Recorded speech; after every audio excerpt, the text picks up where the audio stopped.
बिस्मिल्लाहिर्रहमानिर्रहीम। अस्सलामु अलैकुम डियर स्टूडेंट्स। आज की क्लास में हम पढ़ेंगे एनईडी यूनिवर्सिटी के टेस्ट को 2001 का मैथमेटिक्स का सेक्शन हम सॉल्व करेंगे।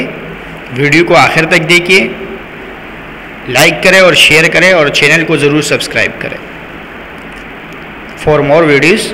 इसके अलावा वीडियो के डिस्क्रिप्शंस में से इसका सॉल्व PDF आप डाउनलोड कर सकते हैं। बढ़ते हैं सॉल्यूशन की तरफ। तो सबसे पहला सवाल जो है वो कॉम्प्लेक्स नंबर से रिलेटेड है। तो जो कॉम्प्लेक्स नंबर है वो आपको दिया हुआ है Z, आपको कॉम्प्लेक्स नंबर दिया और आपको Z का मॉडुलस फाइंड करना है। तो सबसे पहले जब भी आपको कोई नंबर दे दे तो उसको आपने ये जैसे अभी एक्सपेंड हो रहा है तो हम इसको एक्सपेंड कर देते हैं। a + b का होल स्क्वायर फॉर्मूला लगेगा इसमें। तो a + b का होल स्क्वायर जो फॉर्मूला है वो इज इक्वल टू है 1 का स्क्वायर, इसके अलावा 2ab two 1 iota plus iota square, यानी फॉर्मूला लगाया हमने a + b का whole square which is equal to a square plus 2ab plus b square. 1 square की जगह आपके पास 1 आ जाएगा, 2 1 ज़ा 2 आयोटा हो जाएगा। इसके अलावा आयोटा का स्क्वायर -1 के इक्वल है। तो ये आपके पास 1 से -1 कैंसिल आउट हो जाएगा। तो ये आपके पास आंसर आ जाएगा 2 आयोटा। अब आपने इसका मॉडुलस फाइंड करना है। तो मॉडुलस में फाइंड करने का ये तरीका होता है, जो रियल नंबर होता है उसका भी स्क्वायर लेते हैं और इमेजिनरी नंबर का भी स्क्वायर लेते हैं और उसका रूट निकालते हैं। लेकिन इस केस में आपके पास रियल नंबर नहीं है, तो रियल नंबर आपके पास 0 है। तो 0 का स्क्वायर और इमेजिनरी नंबर आपके पास है 2 का स्क्वायर। तो 2 का स्क्वायर 4 हो जाएगा और रूट निकालेंगे तो आंसर आएगा 2। तो Z मॉडुलस का जो आंसर आया वो आपके पास आया 2। सेकंड क्वेश्चन जो है वो आपके पास कहा गया है कि 2x + 6 2x + 3 ये GP में है, हमें x की वैल्यू बतानी है। तो जब भी GP में होता है तो हमारा तरीका ये होता है सॉल्व करने का कि जो सेकंड टर्म होता है, जैसे ये हमारे पास फर्स्ट टर्म है, ये हमारे पास सेकंड टर्म है, ये हमारे पास थर्ड टर्म है। तो जो सेकंड टर्म है उसको हम फर्स्ट से डिवाइड करते हैं कॉमन रेशियो के लिए। तो ये जो कॉमन रेशियो है इनके दरमियान, वही कॉमन रेशियो इनके दरमियान भी होगा। तो सेकंड डिवाइडेड बाय फर्स्ट बराबर होगा थर्ड डिवाइडेड बाय सेकंड। यानी इन सिंपल स्पीकिंग इन दोनों टर्म्स के दरमियान जो कॉमन रेशियो है वो आपके पास सिमिलर होगा जो इन दोनों टर्म्स के दरमियान कॉमन रेशियो है। तो इसलिए सेकंड टर्म को हम फर्स्ट से डिवाइड करेंगे। तो सेकंड टर्म आपके पास है 2x + 6 और इसको आप डिवाइड करेंगे फर्स्ट टर्म से। तो फर्स्ट टर्म आपके पास है 2x। इसी तरह ये इक्वल टू होगा third term divided by second term. तो थर्ड टर्म आपके पास है 2x + 3 डिवाइडेड बाय जो सेकंड टर्म है आपके पास वो है 2x + 6। अब आप इसको क्रॉस मल्टीप्लाई करके सॉल्व करेंगे इसको। तो ये क्रॉस मल्टीप्लाई हो जाएगा तो 2x + 6 का होल स्क्वायर हो जाएगा इज इक्वल टू ये 2x डिवाइड से मल्टीप्लाई में आ जाएगा।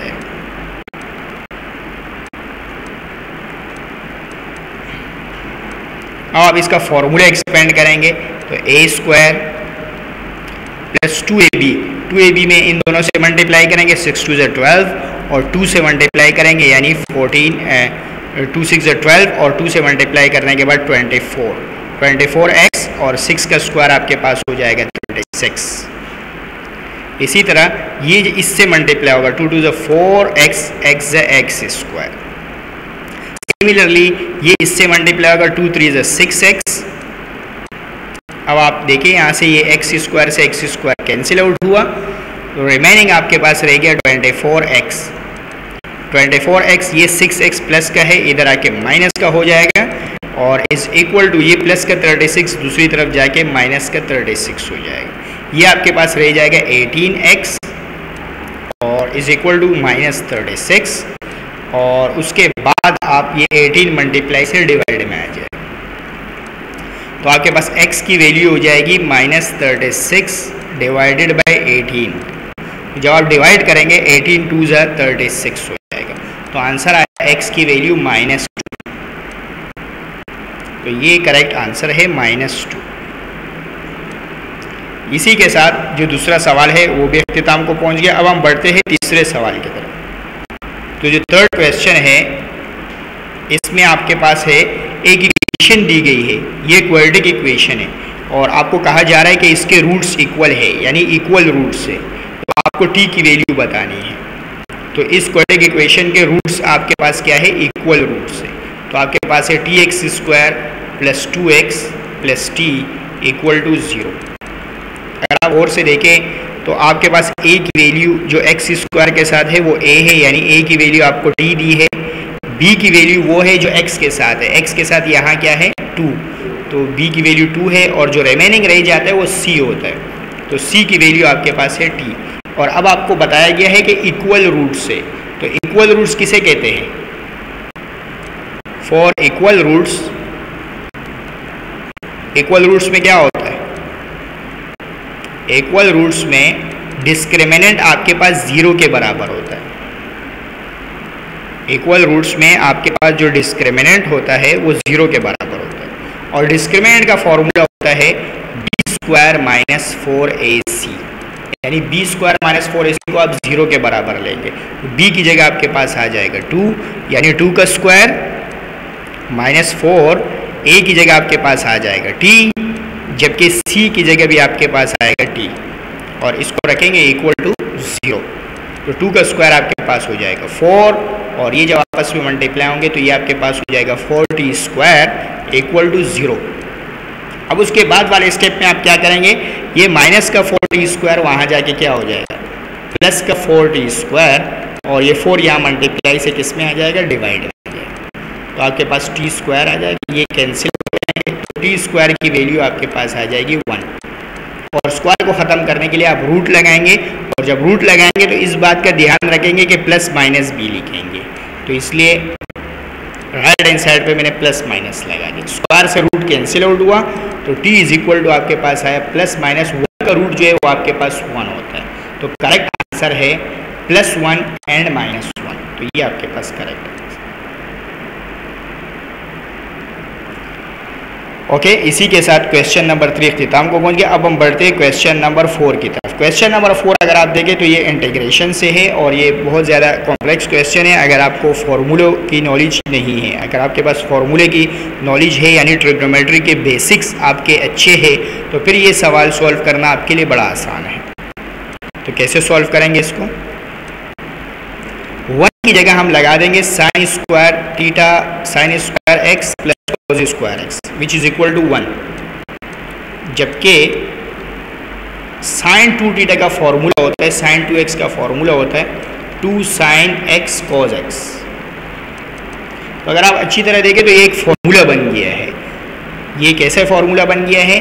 ये sin x - cos x का होल स्क्वायर का फॉर्मूला बन गया है। जैसे a² - 2ab + b²। तो ये पूरे फॉर्मूले को हमने इसको क्लोज कर दिया। a की जगह sin x है जबकि b की जगह आपके पास cos x है और रूट रहेगा। अब आखिरी स्टेप में ये होगा कि स्क्वायर से रूट क्या हो जाएगा, कैंसिल आउट हो जाएगा। तो ये जो इंटीग्रेशन आ जाएगा ये इक्वल टू होगा sin x माइनस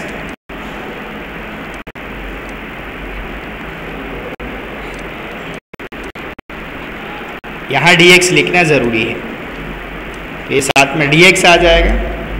अब आपने इंटीग्रेशन अलग अलग देना होगा। इंटीग्रेशन आप sin x को अलग देंगे और cos x को अलग इंटीग्रेशन। तो इंटीग्रेशन चले जाएगा किसके पास, sin x के पास, इसी तरह माइनस है और अब इंटीग्रेशन आ जाएगा cos x के पास। अच्छा, sin x का जो डेरिवेटिव होता है वो cos x होता है, इसी तरह cos x का जो डेरिवेटिव है वो माइनस sin x होता है। तो जो sin x का इंटीग्रल होगा वो आपके पास होगा माइनस cos x और जो cos x का इंटीग्रल होगा वो आपके पास होगा sin x और प्लस कांस्टेंट ऑफ इंटीग्रेशन।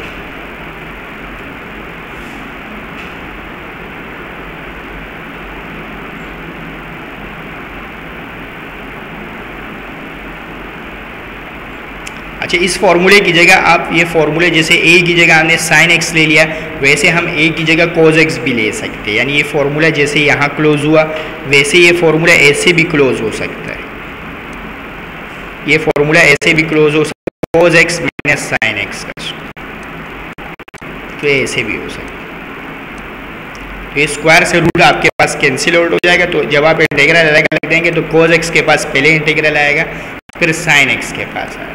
तो आप जब आप इंटीग्रेशन निकालेंगे तो कोस का जो इंटीग्रल होता है वो आपके पास होता है, देखिए आप डेरिवेटिव से याद रखें, साइन एक्स का जो डेरिवेटिव है वो आपके पास होता है कोस एक्स, और कोस का जो डेरिवेटिव है वो आपके पास होता है माइनस साइन एक्स, और इंटीग्रल में उल्टा हो जाएगा। ये साइन एक्स का जो इंटीग्रल होगा वो माइनस कोस एक्स होगा, सही है, और कोस एक्स का जो इंटीग्रल है वो साइन एक्स होगा। तो कोस एक्स का इंटीग्रल आपके पास होगा साइन एक्स, और साइन एक्स का जो इंटीग्रल है ना ये माइनस यहाँ आ जाएगा, तो इसलिए आपके पास होगा माइनस कोस एक्स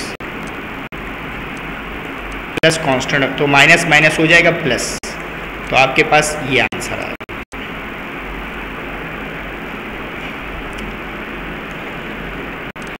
तो अगर आप देखें तो आपके पास ए आंसर करेक्ट आ रहा है। अच्छा, अब आप इसको देखें ये आंसर क्यों करेक्ट नहीं आ रहा, तो इसकी वजह इसमें से आप माइनस, अगर आप माइनस से मल्टीप्लाई कर देंगे तो ये प्लस में हो जाएगा, यानी ये कोस एक्स प्लस में हो जाएगा, ये साइन एक्स भी प्लस में हो जाएगा, और ये कांस्टेंट माइनस में हो जाएगा। तो कांस्टेंट माइनस में लिखे या प्लस में लिखे उससे कोई फर्क नहीं पड़ता, तो दोनों आंसर सेम हो जाएंगे आपके पास। यानी इन सिंपल स्पीकिंग ये आंसर इसका करेक्ट आंसर है। इसी के साथ ये सवाल इख्तिताम को पहुंच गया। अब हम बढ़ते हैं अगले सवाल की तरफ। ये चेन रूल से होगा, तो ये डिफरेंशिएट करना है। अच्छा, जिसको डिफरेंशिएट करना होता है इसको आपने एक अल्फ़ाबेट के बराबर सपोज करना होगा, और जिससे डिफरेंशिएट करते हैं उसको दूसरे अल्फ़ाबेट के बराबर सपोज करना होगा। उसकी वजह है कि यहाँ एक्स स्क्वायर से डिफरेंशिएट हो रहा है, एक्स से डिफरेंशिएट नहीं हो रहा, एक्स स्क्वायर से हो रहा है। तो इसलिए आपने ये जो फर्स्ट वाला है इसको लेट किया आपने वाई के बराबर, y के बराबर सपोज किया x4 plus 6x³ plus 8x। अब देखिए, आप अगर सिंपल डिफरेंशिएशन होता तो हम डायरेक्टली लिख लेते differentiating with respect to x, लेकिन ये सिंपल डिफरेंशिएशन नहीं है, तो इसलिए आपने इसको अलग डिफरेंशिएट करना होगा। इसको मैंने u सपोज कर लिया, तो इसको आपने विद रिस्पेक्ट टू x करना होगा, और इसको भी विद रिस्पेक्ट टू x करना होगा। तो इसका जो डिफरेंशिएशन है वो आपके पास हो जाएगा 2x, और इसका जो डिफरेंशिएशन है वो आपके पास हो जाएगा 4x³ प्लस 6 3 18x²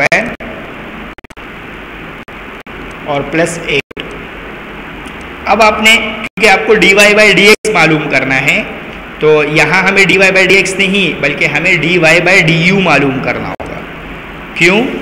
क्योंकि हम यहाँ x² के रिस्पेक्ट से सॉल्व कर रहे हैं। तो dy/du बराबर हो जाएगा dy/dx डिवाइडेड बाय du/dx। तो dy/dx आपके पास होगा 4x³ plus 18x² plus 8 divided by आपके पास हो जाएगा 2x। अब हम एलसीएम में इसको ब्रेक करेंगे, यानी इस टर्म को अलग आप x देंगे 2x, और इस टर्म को अलग देंगे 2x, और इस टर्म को अलग 2x दें। तो फर्स्ट टर्म में आपके पास x से 2x 1x कैंसिल हो जाएगा, और 2 1 2 2 2 4 हो जाएगा, तो रिमेनिंग आपके पास रह गया 2x²। अच्छा, अगले टर्म में देखिए 2 1 2 आपके पास हो जाएगा 2 9 18, और एक x से 1x कैंसिल हो जाएगा, तो ये आपके पास रह जाएगा 9x। अगले टर्म में आप देखेंगे 2 1 2 2 4 8, तो आपके पास रह जाएगा 4/x। तो ये आपके पास करेक्ट आंसर है C। इसी के साथ इस सवाल का इख्तिताम हो गया, और अब हम बढ़ते हैं अगले सवाल की तरफ। अब हम बढ़ते हैं क्वेश्चन नंबर 6 की तरफ। क्वेश्चन नंबर 6 में कहा जा रहा है कि n की वैल्यू बताइए कि सेकंड टर्म और थर्ड टर्म जो है बाइनोमियल एक्सपेंशन के इक्वल हो गए हैं। तो पहले हमें इसका फॉर्मूला पता होना चाहिए। हमें हमारे पास बाइनोमियल एक्सपेंशन का फॉर्मूला होता है 1 प्लस nx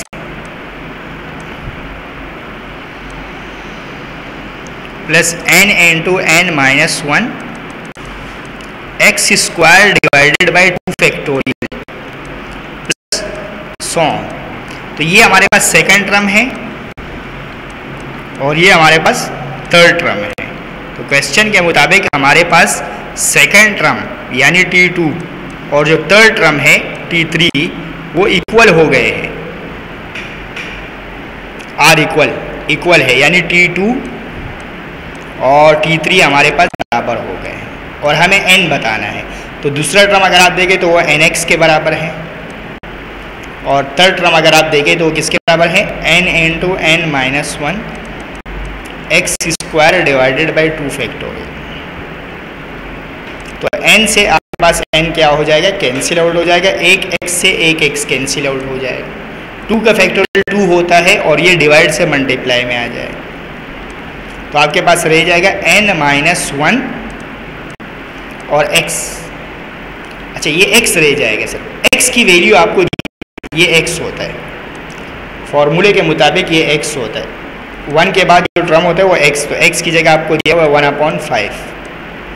ये 5 भी डिवाइड से मल्टीप्लाई में आ जाएगा, 2 5 से क्या हो जाएगा आपके पास 10 और ये पूरा 1 से मल्टीप्लाई होकर एज इट इज़ आ जाएगा। ये माइनस का 1 इधर आके क्या हो जाएगा, प्लस का 1 इक्वल टू n और 10 प्लस 1 क्या हो जाएगा 11। तो ये आपके पास करेक्ट आंसर होगा।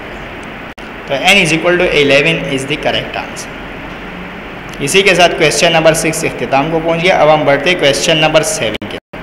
क्वेश्चन नंबर 7 आपको ये दिया गया है, ये कोसेक थीटा है, cosec 2x minus cot 2x किसके होगा। तो ये हमें सॉल्व करते जाएं तब तक नहीं आ जाए। तो कोसेक x साइन x का रेसिप्रोकल होता है, तो ये इक्वल टू होगा 1/sin 2x। इसी तरह कोट जो है ये इक्वल होता है cos 2x upon sin 2x।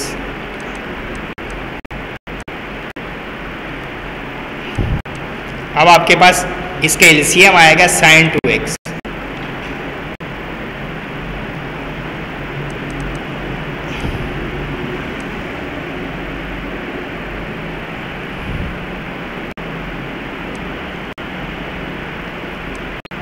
ऊपर जो है आपके पास आ जाएगा 1 माइनस। अब आप देखेंगे क्या होगा, जो cos 2x है उसकी जगह आप फॉर्मूला लगाएंगे 1 माइनस 2 sin स्क्वायर x। यानी इस सवाल को सॉल्व करने के लिए अगर आपको ट्रिग्नोमेट्री के फॉर्मूले अच्छी तरह याद है तो आप इजीली इसको सॉल्व कर लेंगे। और sin 2 थीटा की जगह फॉर्मूला लगाएंगे जो इससे पहले सवाल में भी हमने लगाया 2 sin x cos x।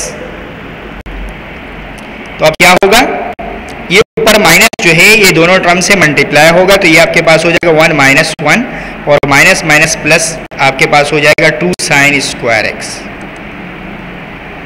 Divided by 2 sin x cos x।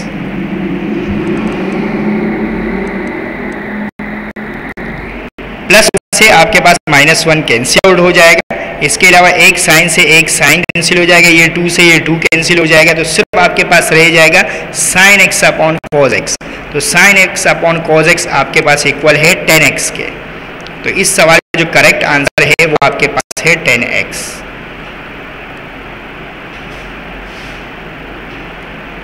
अब आपको ये जो क्वेश्चन है को n बताना है। सम ऑफ सीरीज जो है वो आपके पास एक्सीड करेगा 400, यानी इन सिंपल स्पीकिंग आपको SN दिया हुआ है 400 और ये सीक्वेंस दिए, तो फर्स्ट टर्म इसके पास A कहलाता है।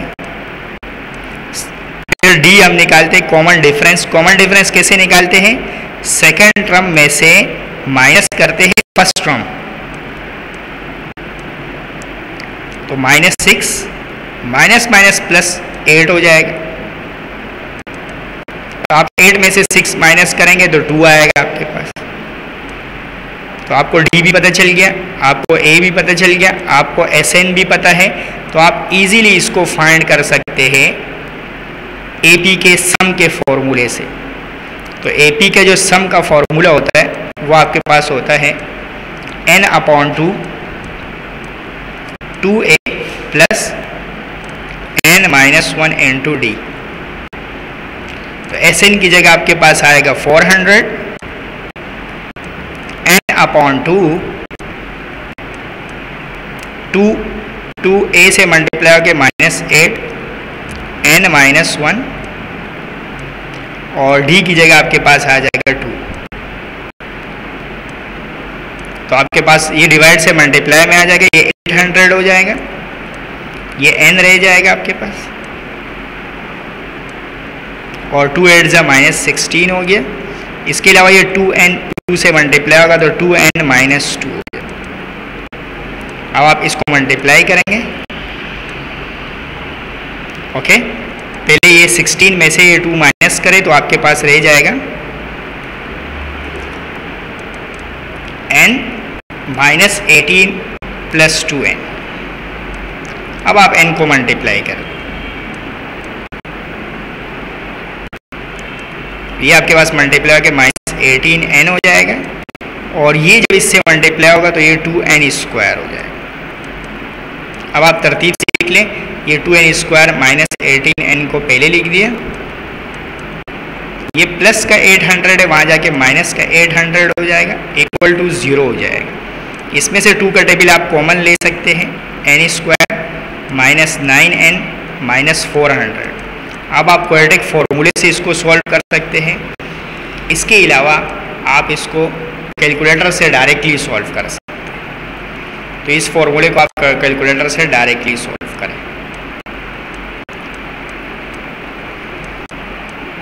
कैलकुलेटर से डायरेक्टली भी सॉल्व कर सकते हैं, वैसे फैक्टर भी बना सकते हैं। 400 1 × 400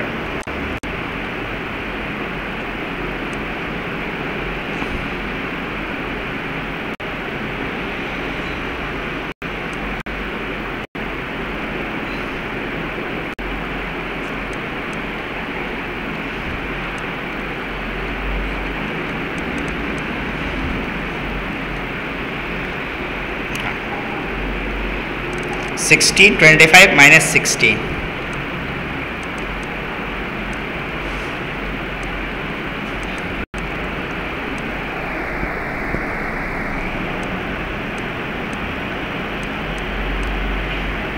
इन दोनों टर्म में से कॉमन लेंगे, इन दोनों में से लेंगे तो n कॉमन आ जाएगा, n -25 रह जाएगा।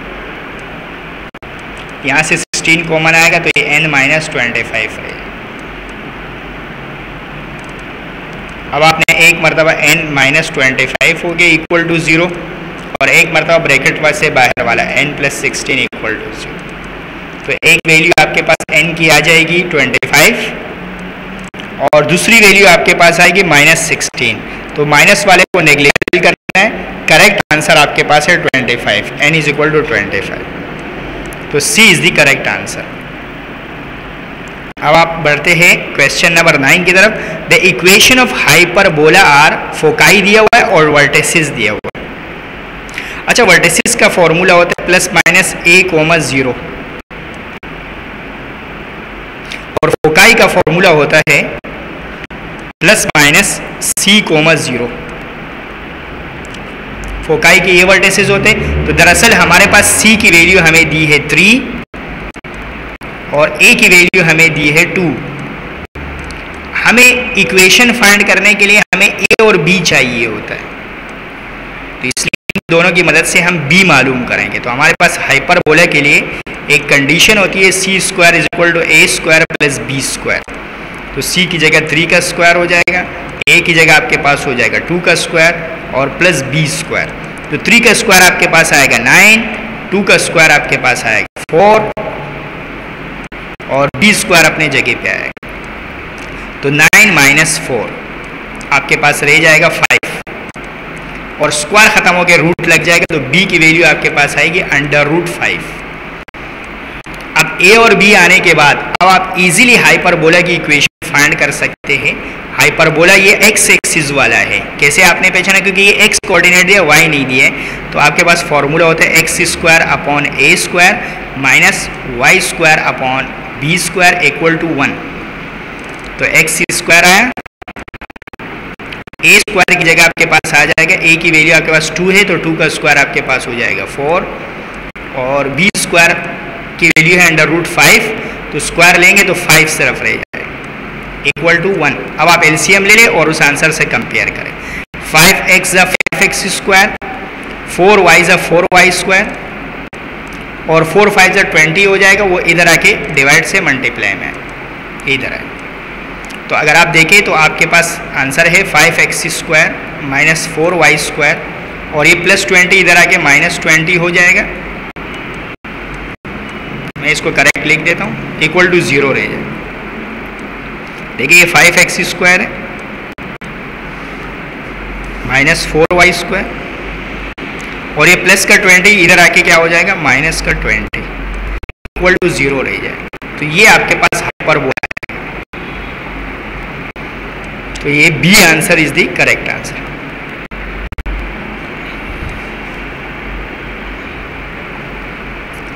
अब आप देखें ये क्वेश्चन कैसे सोल्व होगा। दरअसल हमारे पास इंटीग्रेशन का फॉर्मूला होता है, आप लोग को सारे फॉर्मूले के लिस्ट जो है व्हाट्सएप चैनल पे, इसके अलावा जो आपका व्हाट्सएप ग्रुप है उस पर मैंने आपको शेयर कर दिए हैं। आप इसका इंटीग्रेशन का फॉर्मूला देखेंगे तो आपके पास होता है sin इनवर्स x/a, ये फॉर्मूला है। तो अब आप इस कंडीशन को देखिए क्या है, इंटीग्रेशन 0 to 4 dx, ये 9 किसका स्क्वायर होता है 3 का स्क्वायर -x स्क्वायर, तो a की जगह 3 रखना है। अब आप इसी फॉर्मूले में a की जगह आप क्या रख देंगे, a की जगह रख देंगे 3, a की जगह हो जाएगा 3, और आपने लिमिट अप्लाई करना है। अपर लिमिट 4 है, लोअर लिमिट 0 है, तो आपने लिमिट ऐसे अप्लाई करना है, पहले अपर लिमिट पुट करना है, फिर माइनस लोअर लिमिट पुट करना है। ये 0 हो जाएगा, साइन 0 0 के बराबर होता है, तो आपके पास सिर्फ रह जाएगा साइन इनवर्स 4/3। तो B is the correct answer. Okay, इसी के साथ ये सवाल इख्तिताम को पहुंच गया। अब हम बढ़ते हैं 11वें सवाल की तरफ, 11वें क्वेश्चन की तरफ। आपको इसका डेरिवेटिव निकालना है। ln के साथ जो होता है, जब भी हम डेरिवेटिव निकालते हैं, अब ln के साथ जो होता है पहले वो 1/, में लिखते हैं, यानी 1/x² sec x, और जो इधर होता है उसका फिर दोबारा डेरिवेटिव लेते हैं। आप इस तरीके से भी इसको कर सकते हैं, लेकिन ये एक बहुत बड़ा मेथड हो जाए। अगर आप इस तरीके से करेंगे ये बहुत बड़ा मेथड हो जाएगा, तो मैं शॉर्टकट तरीके से करवाना हूं। पहले ln अप्लाई कर दें। लॉग में जब हम लॉग अप्लाई करते हैं तो मल्टीप्लाई वाला प्लस में चले जाता है, मल्टीप्लाई से लॉग में किस में चले जाता है, प्लस में।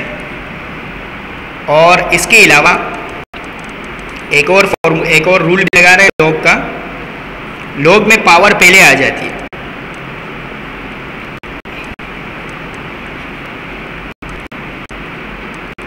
अब क्या करेंगे हम, अब हम डेरिवेटिव लगाएंगे, अब डायरेक्टली सोल्व हो जाएगा। देखिए 2 आया, ln x का डेरिवेटिव इंटीग्रल होता है, डेरिवेटिव होता है 1/x, तो नीचे आ जाएगा। और ln sec x का जो डेरिवेटिव है वो आपके पास होता है 1/sec x। ln के साथ जो sec x है ना, तो पहले 1/, में आएगा, फिर sec x का दोबारा डेरिवेटिव होगा। sec x का डेरिवेटिव होता है sec x ln x, तो sec x से sec x क्या हो जाएगा, कैंसिल। तो आपके पास आंसर आया 2/x + 10x। अब आप इसका एलसीएम ले ले तो आपके पास वो आंसर बन जाए। देखिए नीचे कुछ नहीं है, 1 है, तो 2 1s आपके पास हो जाएगा 2, और ये x इससे मल्टीप्लाई हो गया तो हो जाएगा x 10x divided by x 1s आपके पास हो जाएगा x। तो ये आंसर आपके पास करेक्ट आंसर है ए। इसी के साथ इस सवाल का इख्तिताम हो गया। अब हम बढ़ते हैं क्वेश्चन नंबर 12 की तरफ। क्वेश्चन नंबर जो 12 है वो, उसमें आपको बस ये बहुत ज़्यादा सिंपल सवाल है, इसको आप डायरेक्टली कैलकुलेटर से भी कर सकते हैं, और ये इक्वल टू है 2 + 3 आयोटा के, और Z2 आपके पास इक्वल टू है 1 + 1 आयोटा यानी 1 + आयोटा, ये रियल डिनोट करता है और ये इमेजनरी डिनोट करता है। अब आपने दोनों को मल्टीप्लाई करना है, तो Z1 को Z2 के साथ मल्टीप्लाई करना है, तो 2 + 3 आयोटा मल्टीप्लाई बाय 1 + आयोटा। तो आप जब मल्टीप्लाई करेंगे तो फर्स्ट टर्म फर्स्ट के साथ मल्टीप्लाई होगा, 2 × 1 = 2, फिर फर्स्ट टर्म सेकंड के साथ मल्टीप्लाई होगा, 2 आयोटा आपके पास हो जाएगा 2 आयोटा, फिर 3 आयोटा 1 से मल्टीप्लाई होगा, तो 3 आयोटा 1 से 3 आयोटा, और 3 आयोटा स्क्वायर, तो ये अगला टर्म आपके पास हो जाएगा 3 आयोटा स्क्वायर। अब आप देखेंगे कैसे लिखेंगे, 2 + 2 और 3 मिलके क्या हो जाएगा 5 आयोटा, और आयोटा का स्क्वायर -1 के बराबर है, तो ये -3 हो जाएगा, और 2 - 3 जो है ये -1 हो जाएगा, तो -1 + 5 आयोटा। अब आप इसको ऑर्डर पेयर में लिखेंगे तो ये आपके पास हो जाएगा -1, 5। तो ये जो करेक्ट आंसर है वो इसका डी आंसर। अच्छा, क्वेश्चन में कह रहे हैं which of the following is correct. ये लॉजिक, ये देखिए ये इक्वल नहीं है, क्योंकि 1 + ओमेगा + ओमेगा स्क्वायर 0 के इक्वल हो जाते हैं, और ये हमारे पास रॉन्ग स्टेटमेंट है। इसके साथ ही हमारे पास ये भी एक रॉन्ग स्टेटमेंट है, और ये दोनों हमारे पास करेक्ट स्टेटमेंट है कि अलजेब्रिक क्वाड्रेटिक इक्वेशन के 2 रूट्स होते हैं। अब दोनों रियल भी हो सकते हैं, दोनों इमेजनरी, दोनों इक्वल भी हो सकते हैं। जब दोनों इक्वल हो जाते हैं या डिस्क्रिमिनेंट 0 भी हो सकता है, तो डिस्क्रिमिनेंट जब 0 हो जाता है तो एक ही रूट आता है हमारे पास, तो सम टाइम हमारे पास एक रूट होता है, तो इसलिए ज़्यादा एक्यूरेट आंसर इसका डी है कि पाई जो है वो इर्रेशनल नंबर है।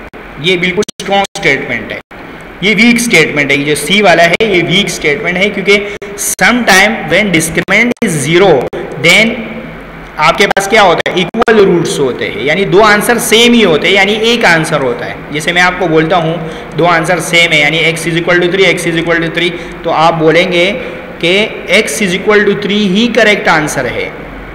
अगर मैं आपको कहूँ कि क्वाड्रेटिक फॉर्मूला है जिसके 2 रूट्स आ गए 3, 3, तो आप कहेंगे सर एक ही आंसर है ना 3, तो इसलिए सम टाइम यहाँ 2 रूट्स वाली स्टेटमेंट फॉल्स हो जाती है, यानी जब दोनों सेम रूट्स आते हैं तो हम लोग कहते हैं एक रूट से, तो इसलिए हम ये कह सकते हैं कि pi is a irrational number and it is a strong statement, correct statement.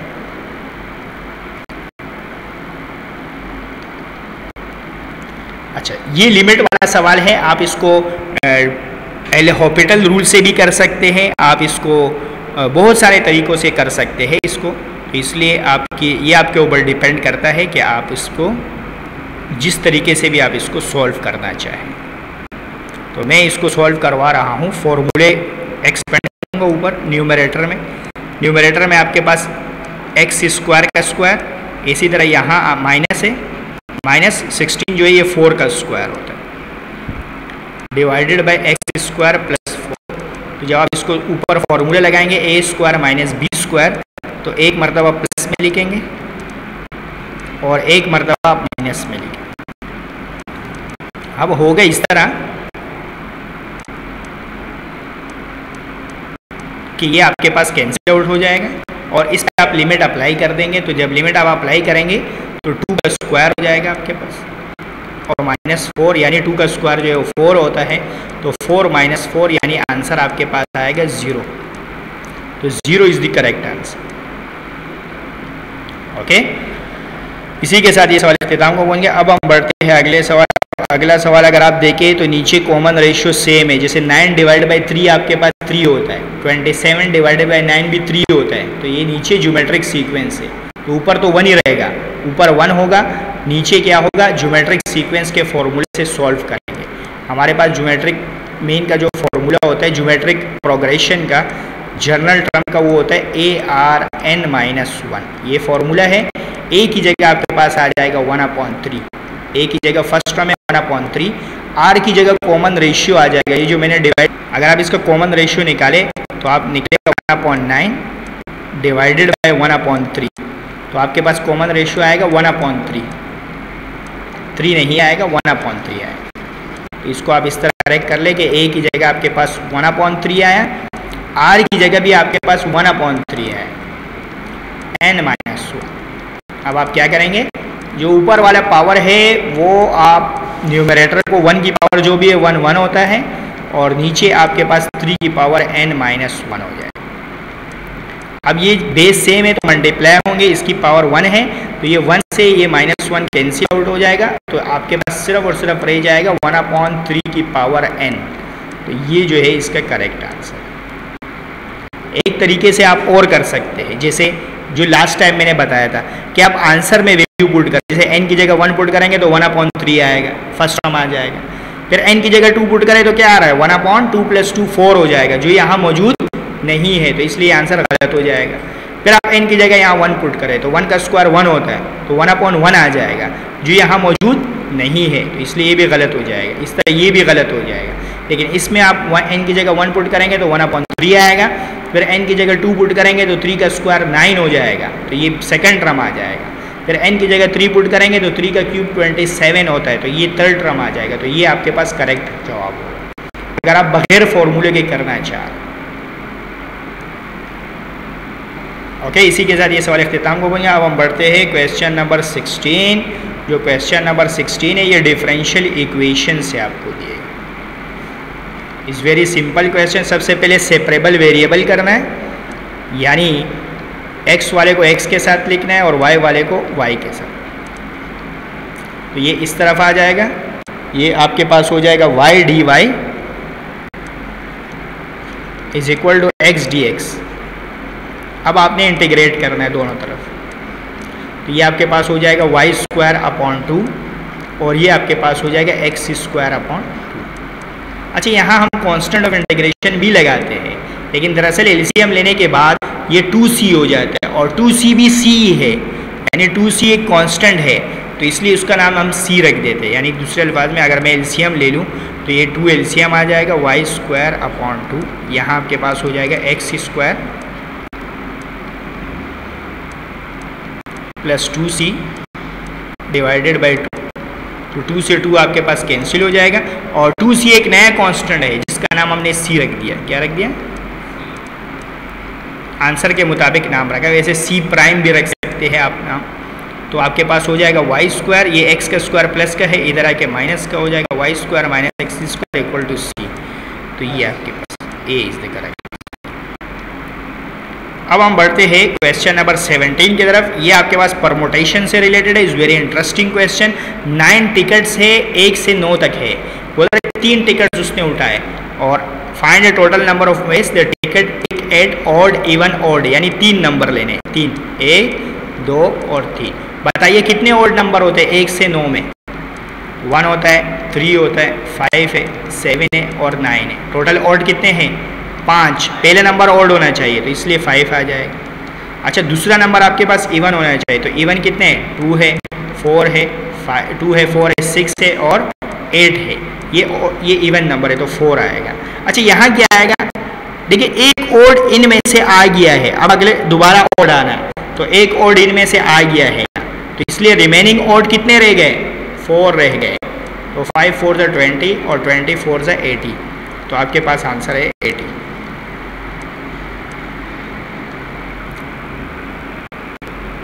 अच्छा, क्वेश्चन नंबर 18 आपके पास है मैट्रिसेस से related. Is very simple question. आपको P को Q ट्रांसपोज, ये Q ट्रांसपोज है, तो P × Q करना है, लेकिन Q जो है P × Q करना है हमें। तो P हमारे पास है 2 4 6, और ट्रांसपोज लेने के बाद रोज किस में कन्वर्ट हो जाते हैं? कॉलम में कन्वर्ट हो जाते हैं। ओके, ये मैट्रिसेस में मैंने पढ़ा था। जैसे ये रो है तो ये कॉलम में कन्वर्ट हो जाएगा, 2 4 2। अब आप मल्टीप्लाई करेंगे तो रो मल्टीप्लाई हो जाएगा कॉलम के साथ, तो आंसर आ जाएगा 2 2 = 4, फिर आएगा प्लस, फिर 4 4 = 16, फिर प्लस, फिर 6 2 = 12। तो आपके पास आंसर आएगा, इसको प्लस करेंगे 20 और 12, कितना आंसर आएगा? 32। तो 32 यहाँ मौजूद नहीं है। अच्छा, इसका डिटर्मिनेंट 32 ही होगा। नहीं, डिटर्मिनेंट में साइन चेंज नहीं होता, यही डिटर्मिनेंट होता है। सही है, तो इसलिए इसका आंसर है नन ऑफ दिस। हम बढ़ते हैं अगले सवाल की तरफ। अगले सवाल में आपको कॉन्कोरेंसी बताया गया। कॉन्कोरेंसी किसे कहते हैं? बहुत सारी लाइंस एक पॉइंट से अगर पास हो तो वो कंकूरेंट्स कहलाती है। More than 2 lines. अब वो 3 हो सकती है, 4 हो सकती है, 5 हो सकती है। यहाँ हमें 3 दिया हुआ है, तो सबसे पहले हम इन लाइन को ऐसे लिख लेंगे, x + y - 3 = 0। दूसरी लाइन आपके पास है 2x - 3y - 1 = 0।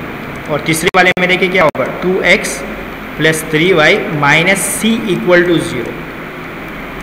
ओके, अब आपने इसको कॉन्करेंसी की जो कंडीशन होती है वो ये होती है कि हम इन सब के कोफिशिएंट्स रखते हैं और 0 के बराबर रखते हैं।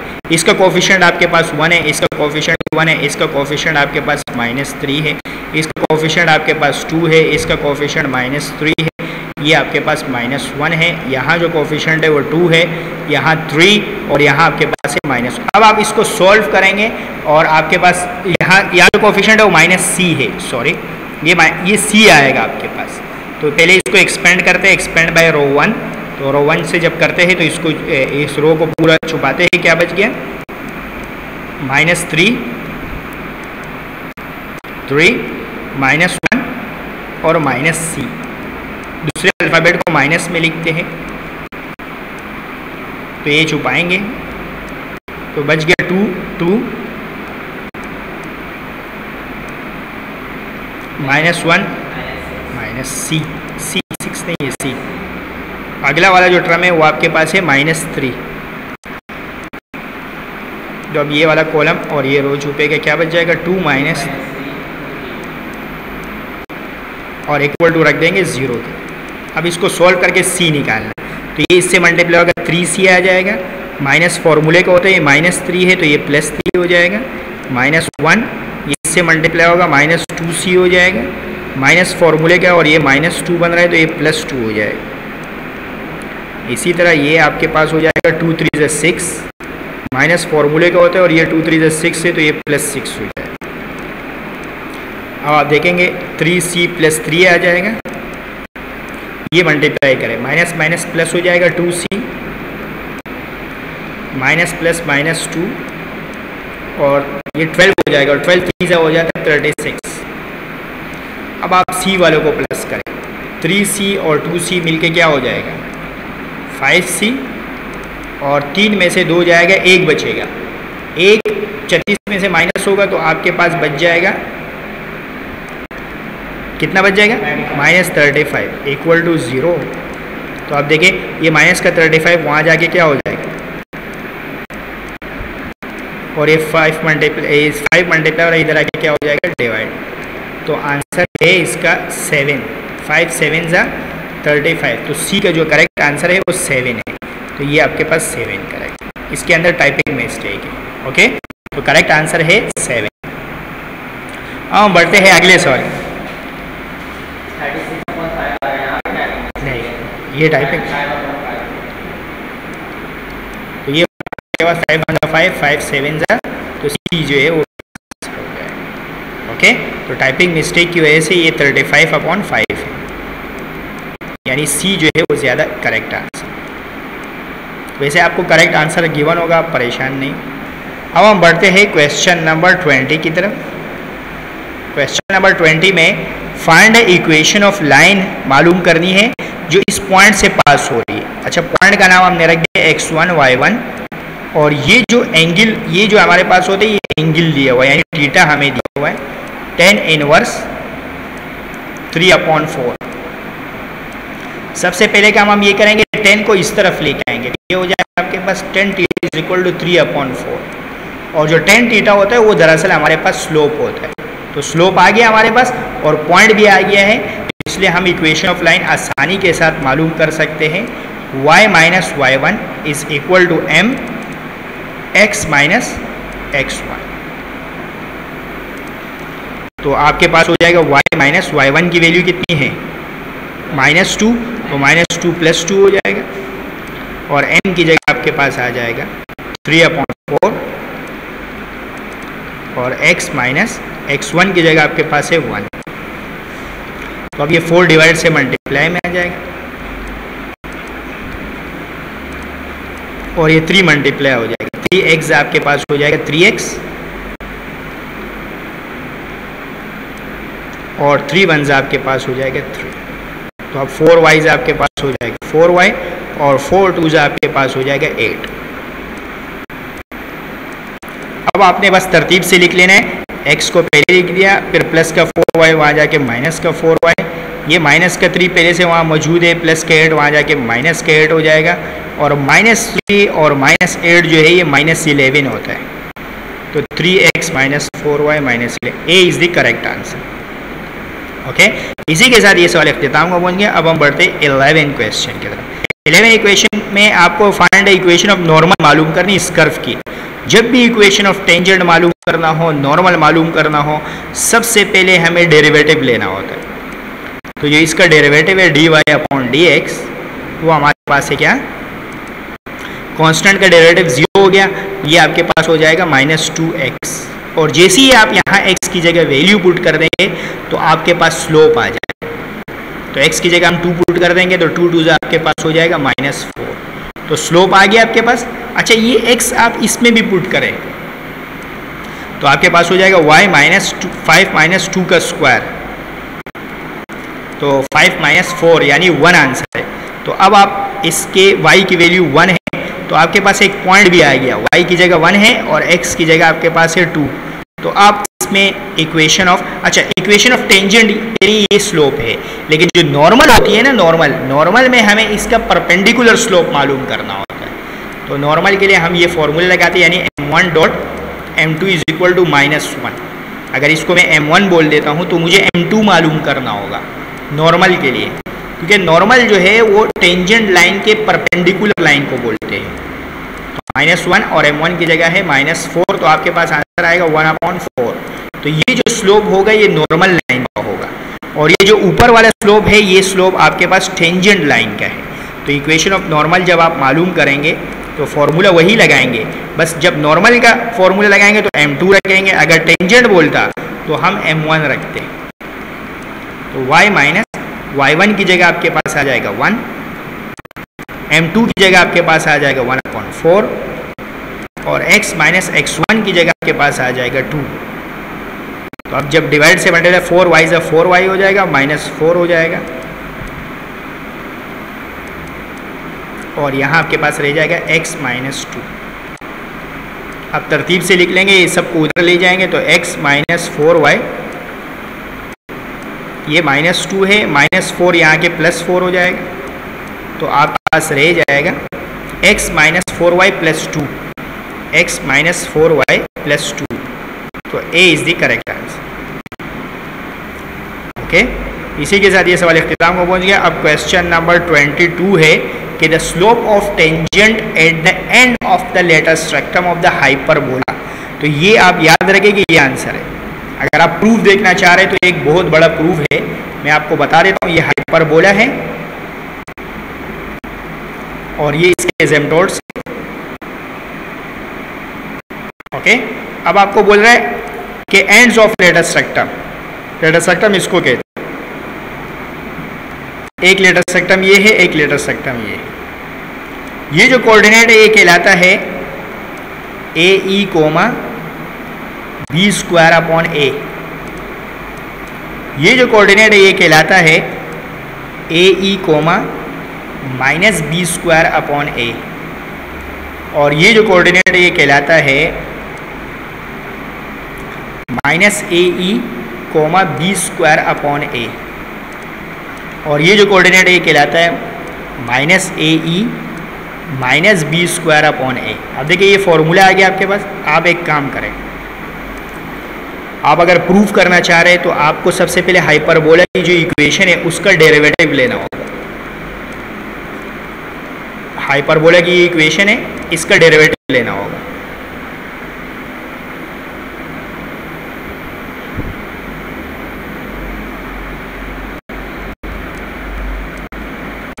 इसका जो डेरिवेटिव है वो आपके पास क्या होगा, 1/A²। x² का डेरिवेटिव हो जाएगा 2x। Similarly 1/B²। y² का डेरिवेटिव हो जाएगा 2y, और जब y होता है तो हम वहाँ dy/dx भी लगाएं, और 1 का डेरिवेटिव आपके पास हो जाएगा 0। ये पूरा माइनस से वहाँ जाके प्लस हो जाएगा, तो आपके पास हो जाएगा 2x/A²। ये जब वहाँ जाएगा तो ये हो जाएगा 2y/b² और साथ में होगा dy/dx। तो ये 2 से 2 आपके पास कैंसिल आउट हो जाएगा। तो आपके पास आंसर आएगा dy/dx का जो आंसर आएगा वो आपके पास इस तरह आएगा dy/dx, ये आपके पास हो जाएगा x/y और इधर आपके पास रह जाएगा b²/a²। अब आप इसमें x और y की वैल्यू पुट कर दें। x की जगह आप पुट कर दें ae, ओके, x की जगह आप पुट कर दें ae और y की जगह आप पुट कर दें b²/a। तो क्या हो जाएगा,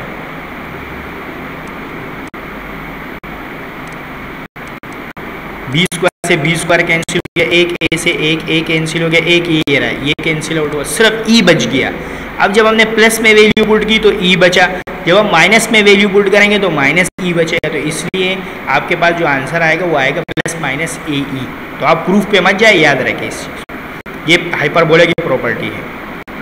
अब क्वेश्चन नंबर 23 जो है ये आपके पास सिंथेटिक डिवीजन मेथड से है, जिससे डिवाइड करना होता है उसको हम 0 ये x-1 करते हैं।